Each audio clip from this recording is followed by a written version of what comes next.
Subhanahu wa taala, anak-anak kita ini Pak, Bu, adalah aset kita.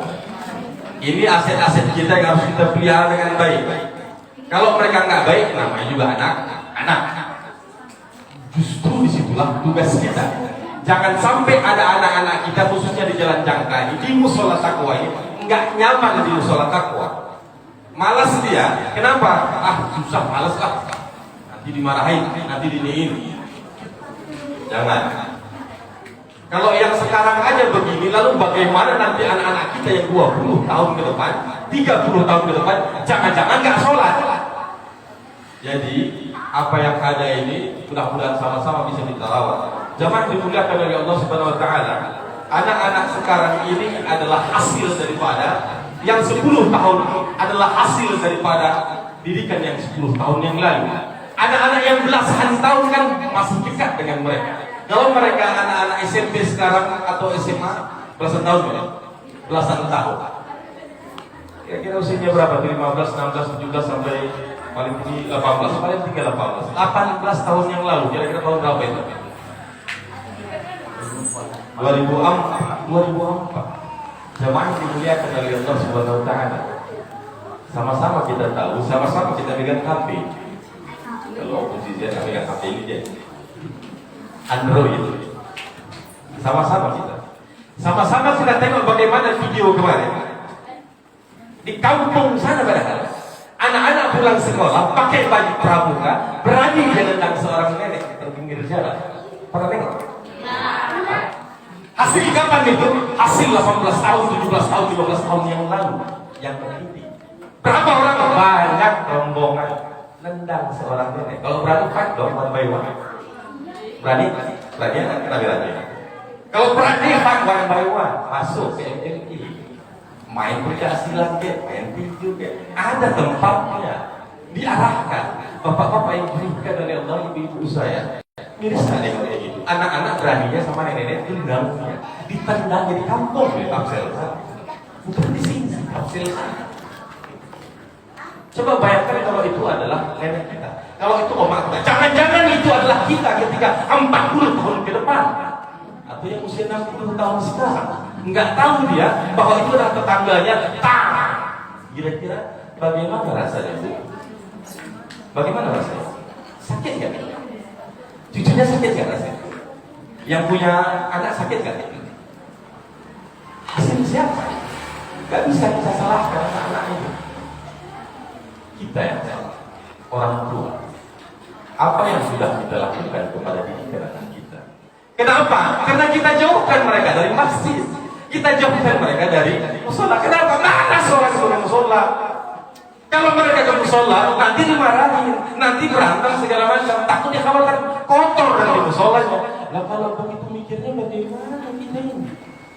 Lah memang untuk ada duit memang harus dikeluarkan. Kalau kotor dibersihkan. Memang itu tujuan aja musola. Itulah tujuan untuk mencerdaskan umat, untuk mencerdaskan kehidupan bangsa dari musola, dari masjid, untuk menghidupkan umat yang ada di sekeliling. Itu tugas kita. Cuma dunia dari Allah Subhanahu wa taala. Saya khawatir ini anak-anak kita. Saya dosen juga, adalah ponakan saya juga mahasiswa zaman sekaligus. Anak-anak sekarang yang mahasiswa itu belajar enggak? Ujian masuk ya ujian. UTS, ujian tengah semester, kadang tengah hari, kadang tengah malam juga ya ujian. Ujian UAS akhir semester. Belajar enggak? Jangan-jangan nanti 20 tahun ke depan ujiannya enggak ada. Atau jangan-jangan ujian mata kuliah pendidikan agama Islam atau pendidikan agama apapun mata kuliah itu jangan-jangan enggak ada. Khawatir kita. Maka mudah-mudahan insya Allah kita berharap semua apapun yang terjadi musola takwa kita ini harus tetap makmur dengan anak-anak. Kalau kita yang orang tua mungkin sibuk, kita yang sudah tua mungkin banyak inilah itulah segala macam sibuk banyak kerjaan. Kalau bapak-bapak kan sibuk cuma misalnya malam Jumat cuma itu, terus yang lain nggak kerja, terus yang lain nggak sibuk, sehingga kita nggak mau datang hari malam Sabtu. Jangan dimuliakan dengan maaf Saya mau demi kebaikan kita bersama, demi kebaikan anak keturunan kita. Semua pegang HP. Bagaimana di video seluruh Indonesia tahu. Bagaimana bisa di Medan ini? Bagaimana bisa di Medan ini? Dua anak muda di pom bensin siang bolong. Tak ada yang peduli. Tak ada yang peduli main apa namanya itu? Hah? Mau bunuh-bunuhan kan? Tauran kan? Siapa yang salah? Anak-anak. Anak-anak idza rufi'a al-qalam 'an thalas. Diangkat hukum, tidak ada hukum terhadap 3 kelompok manusia. Anak kecil sampai dia mimpi basah, sampai dia balik. Orang yang tidur berbuat kejahatan, nggak sadar dia, nggak ada hukum, nggak bisa dihukum. Yang ketiga, wa'adil majnun hatta yafiq, dan orang gila sampai dia sadar. Ini enggak ada. Maka jemaah dimuliakan oleh Allah, saya tidak mau fikih sekarang ini saya mau mengangkat sedikit. Mungkin sudah saya pernah angkat di tempat yang lain. Di sini belum pernah saya angkat, sedikit saja. Di dalam sebuah hadis, mudah-mudahan cukup waktu. Ada sebuah hadis di zaman Nabi. Di zaman Nabi ada sekelompok manusia, ada sekelompok orang. Unasul al-hukm. Saya kutip dari Fathul Bari yang dikarang oleh Ibnu Hajar Al-Asqalani. Ada kelompok orang dari Akal, nama tempatnya Mukhil dan Uyainah. Ada sekitar sekian 9 atau 6 orang. Datang kepada Rasul, kondisi mereka sakit-sakit dan tidak sanggup tinggal di Madinah. Ya Rasulullah, kami ini sakit. Sakit mereka itu sakitnya kalau kita bilang sakit busuk lapar, sehingga ini pun udah kurus. Tapi habislah busuk lapar, kemudian kulit mereka semua kuning. Akhirnya Nabi yang penuh dengan rahmat, dengan begitu tak ada satu manusia akhlak yang lebih mulia dari baginda Rasulullah. Akhirnya beliau terima. Mereka minta supaya diobati.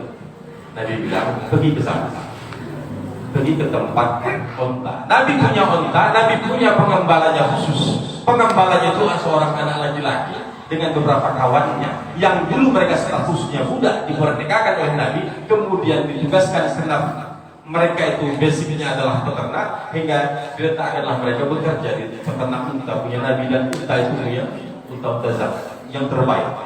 Air susu unta itu nggak pernah ada yang menikmati kecuali keluarga baginda Rasulullah. Rasul ambil, kemudian dibagi kepada seluruh keluarganya. Sahabat pun tak ada, tapi ujiannya nanti diberikan kepada orang-orang yang kurus-kurus tadi. Apa artinya? Begitu mulia akhlak Rasul. Air susu dibalas dengan air tua. Begitu mereka sampai, Nabi bilang, minum susu dan kencing unta. Bagi orang Arab udah terbiasa dalam budaya medis mereka. Lain lubuk, lain ikannya, jangan pula nanti awak sibuk cari unta aja, nggak begitu juga. Lain lubuk, lain ikannya. Kalau kita disediakan oleh Allah di Indonesia, apa namanya, pengobatan herbal dan segala macam. Budaya di Arab, budaya di sana, memang diantara khasiatnya itu dalam air kencing unta itu diperintahkan oleh Nabi kepada mereka untuk minum itu ditambah air susu. Begitu mereka minum, alhamdulillah langsung sehat. Air susu dibahas air, coba apa yang terjadi. Begitu mereka sehat, mereka bunuh anak gulam, anak laki-laki yang menjadi pengembala unta baginda Rasulullah. Udahlah mereka bunuh juga yang lain, pengembala yang lain yang ditugaskan oleh baginda Rasulullah. Ini apa namanya? Ini namanya memerangi Allah dan Rasul. Lalu apa? Enggak puas mereka juga, mereka ambil unta-unta baginda Rasulullah yang itu adalah unta-unta zakat yang terbaik. Mereka bawa, mereka larikan. Pada dia sehat. Ini terjadi di masa Rasulullah SAW. Begitu tengah malam, mereka sampai siang. Pagi-pagi dapat kabar dari Rasulullah sampai ketika Rasulullah. Akhirnya Rasul mengatakan ketika diperintah Nabi, faba'atha bi yadihi, ikuti jejak, tangkap mereka katanya. Falamma irtafa'at nahar, begitu bila mau naik siang hari, ketangkaplah mereka. Ini kisah, ini riwayat hadis sebelum turun ayat perintah Allah, sebelum turun hukum. Saya ulangi, ini hadis sebelum turun hukum dari Al-Quran. Artinya baginda Rasulullah sebagai kepala negara, tapi di tangan beliau ada tangan beliau, kekuasaan beliau, eksekutif, yudikatif, dan legislatif itu di tangan beliau. Jadi beliau berhak untuk beristihad. Sabda beliau itu adalah wahyu yang tidak matlu, tidak ditilawahkan, sehingga beliau belum turun wahyu sehingga beliau. Apa kata beliau? Potong tangan mereka, faqata'a aydiyahum wa arjulahum, potong tangan mereka dan kaki mereka. Ternyata apa? Terbukti bahwa mereka sudahlah pembunuh, enggak puas mereka bunuh, ternyata dicongkel oleh mereka mata daripada pengembala baginda Rasulullah. Sumirat, mereka congkel matanya. Itu kelakuan di masa ini. Berani ada Islam mereka sudah. Akhirnya apa? Tangkap mereka, potong kakinya, potong tangannya, congkel matanya. Congkel matanya. Kenapa? Ini belum ada hukum. Hukum kisah belum turun. Tapi Nabi punya sifat fatwa, kecerdasan. Akhirnya udah begitu. Wa alqu fil harra, lempar mereka di hurrah. Hurrah itu pasir yang panas, lempar. Kalau dipotong tangan zaman dulu, saya bicara konteks syariah. Ini konteksnya adalah syariah. Konsep dalam fikih jinayah tidak ada Islam. Sebelum ada fikih jinayah, akhirnya dilemparkan ke sana. Wa yusqawna fala yusqun,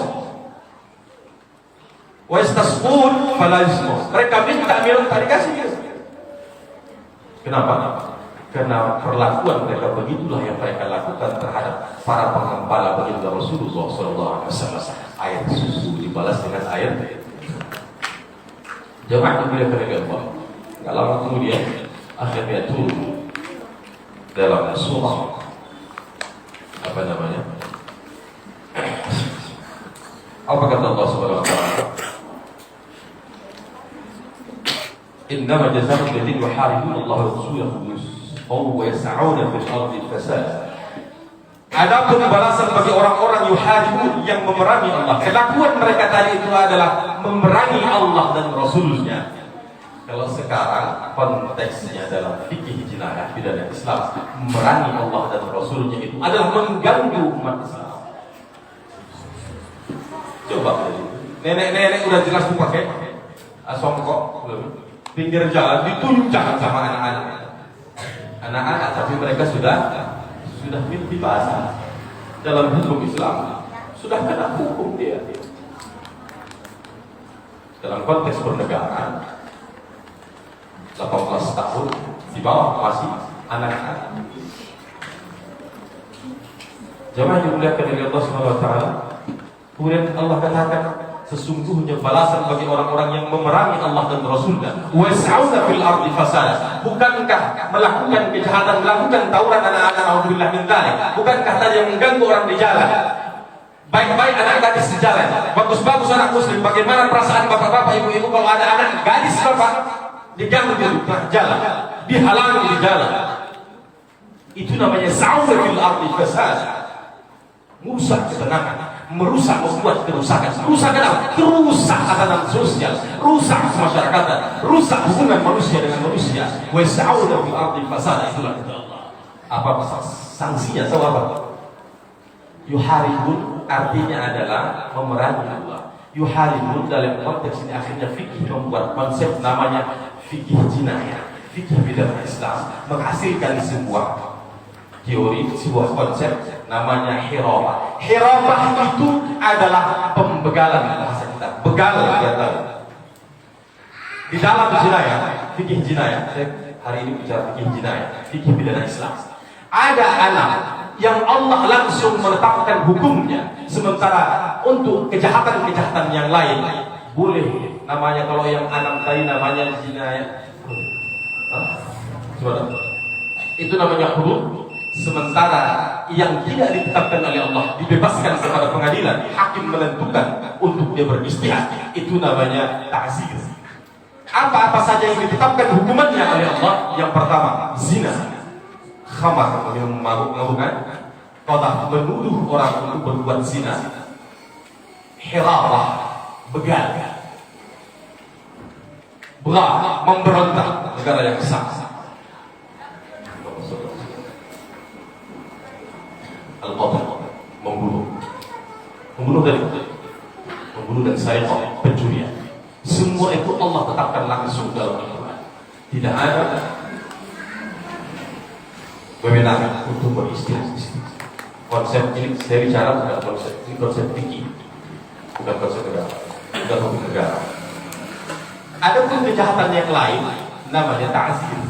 Kalau hudud itu secara bahasa artinya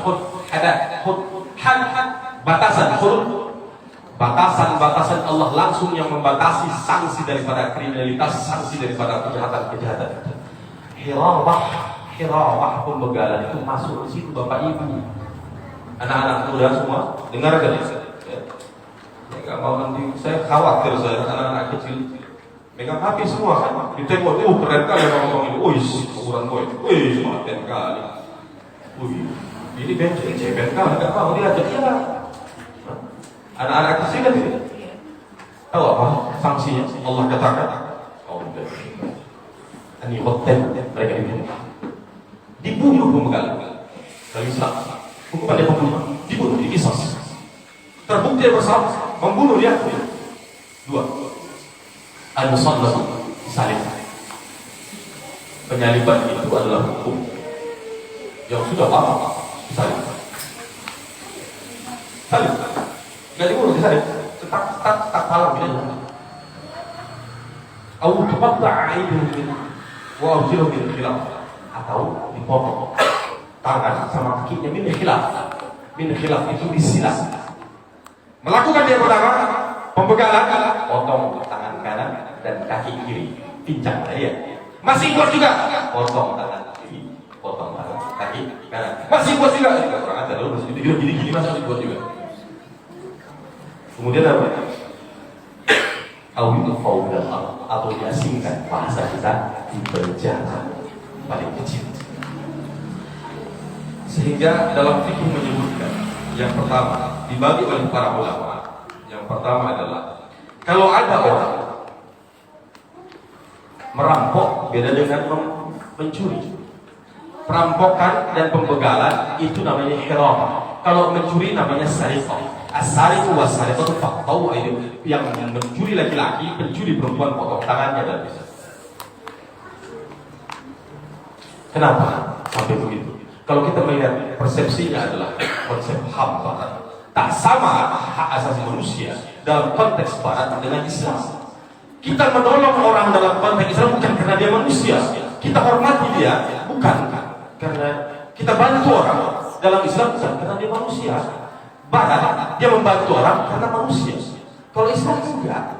Kita membantu siapapun tanpa melihat agama, tanpa melihat suku, tanpa melihat warna, apapun rasnya. Dia perlu dibantu, harus dibantu. Dalam Islam bukan karena dia manusia, tapi perintah Allah Subhanahu wa taala. Sifatnya teosentris. Yang mahasiswa paham teori tauhid. Karena ada perintah Allah. Ta'awanu 'alal birri wal taqwa. Saling tolong-menolong atas ketakwaan dan kebaikan. Siapa pun kita menolong orang bukan karena dia manusia. Beda dengan Barat.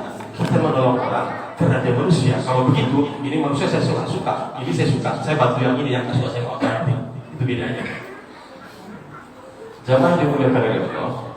Dalam Islam itu dapat karomah bagi Adam. Kami muliakan semua cucu Adam. Jangankan hartanya, jangankan sepeda motornya yang dicuri oleh pembegal, jangankan HP-nya, Jangankan bajunya, apapun harta yang di tangannya, dirinya saja adalah milik Allah Subhanahu wa taala. Maka segala sesuatu yang melekat pada dirinya adalah milik Allah Subhanahu wa taala. Maka pemilik dari diri ini, pemilik daripada baju ini, pemilik dari kekuasaan ini, pemilik dari jabatan, harta ini adalah pemilik aslinya Allah. Kita hanya dititipkan. Maka tak ada yang boleh mengambil harta orang lain. Kenapa? Karena Allah sudah siapkan semuanya. Kalau dia mengambil harta orang lain secara tidak langsung, dia mengambil harta milik Allah Subhanahu wa taala. Kenapa? Karena pemilik aslinya adalah Allah. Kita hanya dititipkan. Apa dalam Al-Quran selalu kita hafal? Inna lillah. Sesungguhnya kita ini milik Allah. Nah, kalau dirinya kita, jiwanya kita aja milik Allah, lalu bagaimana dengan harta kita? Itu milik Allah. Wa inna ilaihi raji'un. Maka kita kembali kepadanya. Kalau dirinya kita saja kembali kepada, maka apapun yang diberikan oleh Allah, suatu saat Allah akan cabut. Jangan orang lain yang mencabut, tak boleh. Itulah kenapa dalam Islam sehingga dipandang kejam sekali Islam. Kenapa? Yang lebih kejam yang berkuat. Kenapa dia berani mengambil harta yang bukan miliknya, padahal Allah sudah berikan. Jemaah dimuliakan oleh Allah. Sehingga ulama mengatakan, kalau ada perampok, kalau mencuri itu dia diam-diam, ngalim itu diam-diam. Kalau perampok itu begal, berani dia. Nah ini nih, rame-rame ya. Apa kata ulama? Kalau dia perampok, dia membegal, maka bismillah. Yang pertama itu hukuman bagi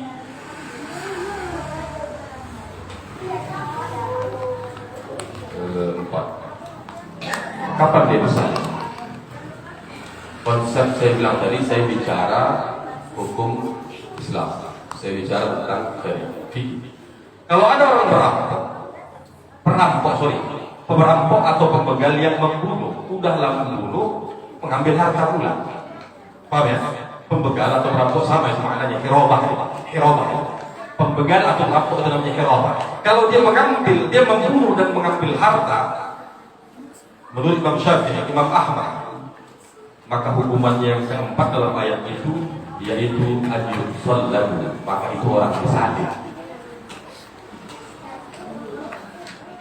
Kemudian kalau ada orang merampok, si perampok ini atau pembegal ini membunuh, dia bunuh tapi nggak ngambil harta, patentengan aja, dia membunuh, udah dibunuhnya nggak ngambil harta. Apa hukuman kepada dia? Imam Abu Hanifah, Imam Syafi'i, Imam Ahmad mengatakan, maka bagi mereka hanya bertalu, dibunuh. Kenapa? Karena dia yang ngambil harta, dia membunuh, maka dibunuh. Jemaah dimulai oleh Allah, 2022 kemarin sakit berita kita, sakit kuping kita dengar berita-berita Allah. Jangan sampai kita berkontribusi dalam mempercepat kiamat. Salah satu tanda-tanda daripada kiamat itu semakin banyak, bukan cuma zina, pembunuhan di sana sini. Jangan sampai generasi kita, anak keturunan kita, cucu-cucu kita berikan kesempatan dan peluang untuk mereka berkontribusi mempercepat kiamat. Ibu-ibu yang dimuliakan oleh Allah Subhanahu wa taala, kalau ada orang perampok atau begal mengambil harta dengan paksa tapi nggak membunuh dia begal atau perampok ngambil harta tapi paksa nih, pakai sajam dan senjata apa namanya tajam, pakai apalah itu, tapi dia tidak bunuh. Imam Abu Hanifah, Imam Syafi'i, Imam Ahmad mengatakan maka sanksi bagi mereka adalah al-maqta'u aydiyahum wa arjulahum min khilaf, dipotong tangannya dan kakinya silang. Belum Ustaz.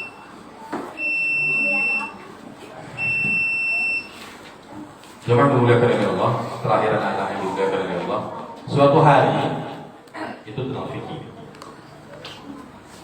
Saya ingin mengingatkan, di diri kita ini ada berapa malaikat? Setiap insan itu Allah sudah titipkan malaikat. Rumah kalau nggak dibacakan Al-Quran, yang datang itu setan. Yang nggak nggak dibacakan Al-Quran, ya datang setan yang jadi malaikat. Rumah yang dibacakan Al-Quran senantiasa, maka yang datang itu malaikat, yang pergi setan. Kalau setannya masih udah bikin, kok masih mutang, berarti dalam setan. Suatu hari Utsman radhiyallahu anhu bertanya sama Nabi, ya Rasulullah, sebenarnya dalam diri manusia ini, saya mengutip dari kitab Tafsir Al-Jalil dikarang oleh Imam Ar-Razi, murid Imam Syafi'i. Imam Syafi'i 204 Hijriah meninggal, wafat Imam Ar-Razi 604, artinya 400 tahun kemudian. Murid. Apa kata beliau? Dalam tafsir Al-Quran, lahu maqibatu min bayni aydihim wa min khalfihim. Surah Ar-Ra'd ayat 11. Padanya, pada Muhammad itu termasuklah umat Muhammad, termasuk seluruh manusia. Tafsir ini ada muaqibat itu para malaikat, sehingga di depan dan di belakang itu Ar-Ra'd ayat 11 nanti dibuka di rumah masing-masing. Saya mempersingkat. Hingga suatu hari Utsman radhiyallahu anhu mendatangi Rasulullah. Ya Rasulullah, akhbirni 'anil 'abd, kam ma'hu min malak. Beritakan, sampaikan sama aku ya Rasulullah, berapa sih sebenarnya setiap hamba Allah ini, ada berapa malaikat yang menjaga dirinya? Mau anak-anak, mau perempuan, mau laki-laki, mau orang tua, siapapun itu dijaga. Berapa sih malaikat menjaga? Berapa anak-anak? Berapa malaikat yang jaga? Ada siapa itu namanya? Mungkar Nakir. Hati. Roket. Aduh, hati dia. Akhirnya dia tanya, ada berapa ya Rasulullah? Bukan cuma anak-anak, bukan cuma orang tua. Pernah nengok anak bayi, harusnya kalau hitungan matematika dia jatuh itu berdarah. Atau orang tua, atau orang posisi ditabrak. Naik kereta ini baik-baik, atau di kendaraan apa itu, tiba-tiba datang kendaraan lain, kencang. Secara hitungan matematis, harusnya ini ketabrak. Tiba-tiba pernah kejadian. Saya yakin semua kita itu pernah mengalami hal-hal spiritual itu bantuan daripada Allah Subhanahu Wa Taala, namanya ma'unah. Kalau kepada Nabi namanya mukjizat, kepada para wali namanya karamah, kepada kita yang biasa orang manusia yang awam ini selama senantiasa beramal soleh yang wajib dilakukan ada namanya ma'unah, pertolongan dari kita. Akhirnya Nabi bilang, malaikat penjaga itu pada setiap insan itu satu berarti malakun an yamin, ada satu malaikat di kananmu, yaktubul hasanah, dia tugasnya adalah menuliskan yang baik-baik. Kalau berbuat baik-baik dia tulis. Wa huwa aminun 'ala alladhi 'ala shimal, dan dia menjadi, di tafsir yang lain namanya amir, pemimpin. Di sini amir artinya periwayatan berbeda, tapi maknanya sama. Artinya ini yang kawan yang kanan ini ketua dia. Ketua, ini kan paling ketua sih. Kenapa? Karena yang kiri ini akan bertanya sama yang kanan. Apa kata baginda Rasulullah? Fa idza amilta hasanatan faqadta asyra. Yang kanan ini sama namanya tadi? Malaikat yang sama namanya? Malaikat orang kiri. Malaikat rakib itu dia akan mencatat kebaikan, satu kebaikan kita buat. Dulu kita di majelis ini, apa yang dia tulis? 10 dia tulis. Tapi jangan pelawak beli barang satu, tulis 10 barang itu. Itu nggak boleh, korupsi.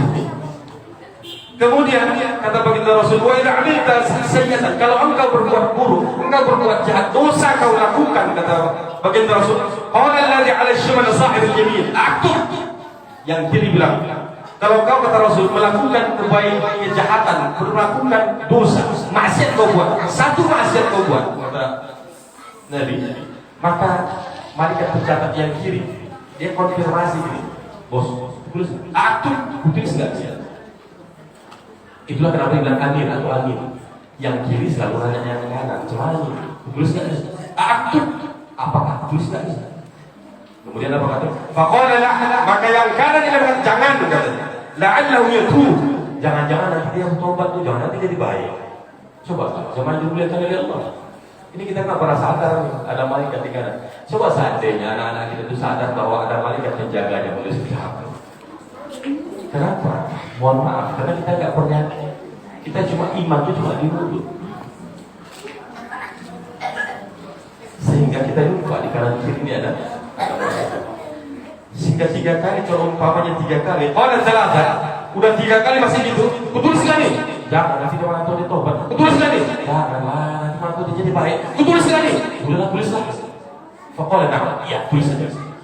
Apa kata beliau? Sebelah kanan ini, Allah bihu, fabizal qalb. Mudah-mudahan Allah menjauhkan kita dari perbuatan buruk itu. Katanya. Terus apa katanya? Ma'qul la muraqabatullah wa istihsa'u minhu.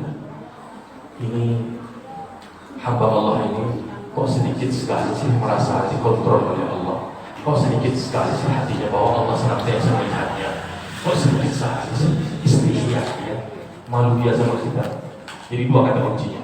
Satu, muraqabah. Muraqabah itu sikap seorang hamba merasa senantiasa diawasi oleh Allah. Kalau kita semua sudah merasa diawasi, nggak perlu CCTV. Yang kedua, istihya, malu sama yang kanan, malu sama yang kiri, malu sama malaikat. Kalau semua sudah merasa malu, aduh malu aku sama tadi sama nenek-nenek undang, malu, nggak akan berani. Itu bukti bahwa iman kita kacau. Iman generasi kita bapak-bapak, ibu-ibu kacau. Jangan-jangan kita pun sendiri gitu. Udah berapa tadi malaikat? Wa malakan min bayni yadayhi. Ada 2 malaikat di depanmu, wa min khalfik, dan ada 2 di belakangmu. Berapa semua? 1, 2, 3, 4, 5, 6. Iya kan? 6 semua ya?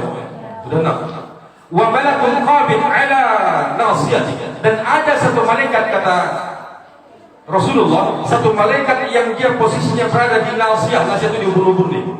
Tahu yang gini-gini waktu bayi, ubun-ubun. Ada 1 malaikat yang posisinya di situ. Ngapain tugasnya? Tugasnya kata beliau, faidah tawadhu'a rabbik, kalau engkau senantiasa tawadhu sujud, kalau engkau senantiasa dekat kepada Tuhanmu, la rafa'aka, maka Allah akan perintahkan kepada dia akan ditinggikan derajatnya. Kebalikannya, wa in jawarta qasas, tapi kalau kau sombong angkuh, macam kau yang paling terakhir, apa? Maka Allah akan jatuhkan. Tapi kau merasa kau bukan siapa-siapa di hadapan Tuhan, kau bersujud kepada, kau merasa rendah diri, Allah akan angkat derajat. Wa malakani ala syafatai, ada 2 malaikat di syafah itu apa? Bibir. Di bibir ini syafah. Bibir ini ada 2 malaikat. Coba seandainya kita yakin bahwa ada 2 malaikat, pernah kita sikap kotor, pernah kita berbuat dosa, pernah kita mengatakan enggak, pernah kita bergibah. Jangan menggulirkan ilmu. Ngapain mereka? Yahfadhani ala salawati alayya. Yang 2 ini tugasnya senantiasa menjagamu supaya kau selalu berselawat atasku. Kata baginda Rasulullah. 2 di bibir dan di bibir 2. Wa malakun ala fi, dan 1 malaikat di dalam mulutmu. Fi, dalam mulutmu 1. Bibir 2. Ini kan bibir. Dalamnya mulut kan. Di mulut ini 1 malaikat terjaga. Apa buktinya? Kita tidur gitu. Ada yang tidur gitu. Ada ayah yang tidur gitu. Kalau mau maju gitunya. Coba bayangkan Bapak Ibu dimuliakan Allah, kita buka. Padahal binatang banyak. Tak mungkin tak masuk binatang. Terbuka. Kenapa nggak bisa masuk? Ada 1 malaikat penjaga ternyata. Di dalam mulut ini ada 1 perintah Allah kepada para malaikat, 1 malak oleh malaikat, jamaknya malaikat. Dalam bahasa Indonesia diadopsi menggunakan kata jamak. Apa kata beliau? Rasul mengatakan dalam hadis ini, la yadaka an tadkhul hayya. Dia enggak akan biarkan tugas si malaikat dalam mulut itu, enggak akan biarkan mulutmu itu masuk hayya. Hayya itu sobat af'al. Ular. Udah berapa? Wa malakani alaihi, ada 2 malaikat di matamu, maka semuanya 10. Yang 10 ini ala kulli adam, kepada setiap manusia, bukan semua manusia ada. Kata baginda Rasulullah, Fabadal malaikat al-lail bi malaikatil nahar. Maka yang 10 tadi ada malaikat yang ibarat sip-sipan ya istilah sip-sipan. Ada yang jaga malam, ada yang jaga siang. Malaikat yang 10 kelompok yang 10 jaga malam nih. Yang ada nanti 10 lagi siang. Kapan gantiannya? Gantiannya kata baginda Rasulullah SAW. Jadi jumlahnya semuanya 20. Ingat ya, malaikat di dalam diri manusia bukan 2, tapi 20 yang menjaga. 20 yang senantiasa memperhatikan kita, mengajak kita baik-baik. Ada 20 malaikat yang malam gantian sama siang. Malam 10, siang 10. Pergantiannya yastami'una fi sholatis subh. Mereka kumpul waktu sholat subuh. Ganti shiftnya waktu sholat subuh dan waktu sholat wasolatul asar dan sholat asar. Itulah kenapa waktu subuh dikatakan Al-Quran wa Qur'anil fajr. Sholat fajar. Inna Qur'an. Quran artinya maksudnya adalah baca Quran, yang sholat.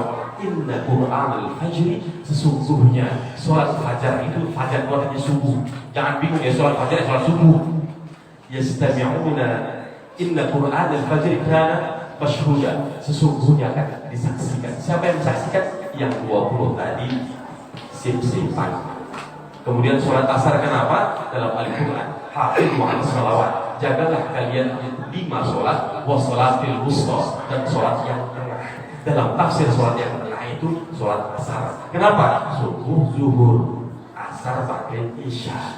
Jadi ganti sip-sipannya itu subuh dan asar. Itulah kenapa pentingnya sholat subuh dan sholat asar. Mudah-mudahan kita semua senantiasa diingatkan oleh Allah Subhanahu wa taala untuk bahwa ada 20 malaikat yang senantiasa mengontrol, diperintahkan oleh Allah Subhanahu wa taala, yang tak akan pernah berbuat maksiat kepada Allah dan tak akan melakukan kecuali perintah Allah.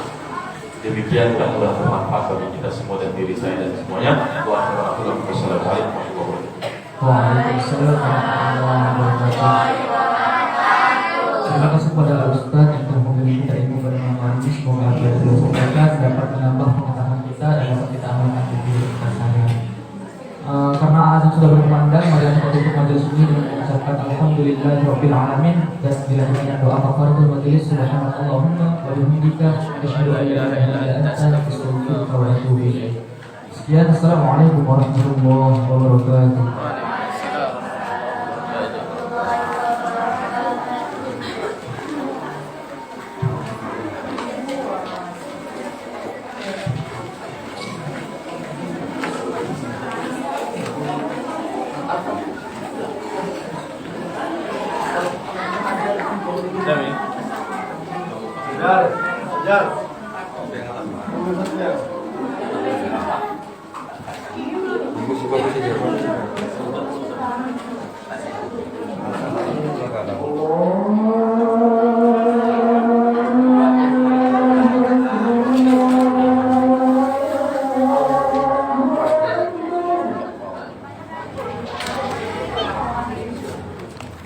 Allah